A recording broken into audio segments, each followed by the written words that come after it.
gaur performantza, benetako performantza Madrilen egiten ari dena da, eta Urkullu lehendakaria han dago, eta guk uste dugu gaurko egunean Urkullu lehendakariaren lekua hementxe dagoela.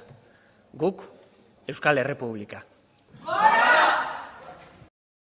Erabaki dugu EH Bilduko hautetsiok gure jarduera instituzionala 15 minutuz etetea, hain zuzen ere estatu operazio hau salatzeko, gure desadostasuna adierazteko. Estatu operazio honen bitartez erabaki dute lehenengo aktuan, lehenengo ekintzan, erabaki dute borboi bat kendu eta beste borboi bat jartzea. Eta hori dena funtsezko zer aldatuz dadin.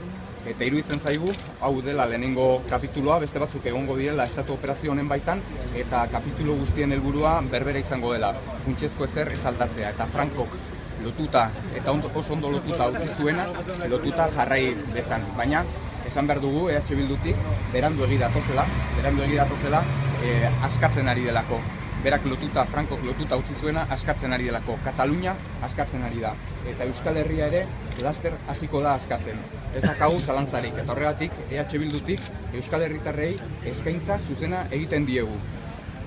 Abiapuntu bat hori da Euskal Herria, Euskal jendartea, eta planteatzen duguna da, demokrazia dela bidea, bide horretan, erabakitzeko eskubidea tresna nagusia izan behar dela, eta noski guk herritarrei proposatzen diegun helburua Euskal Errepublika da.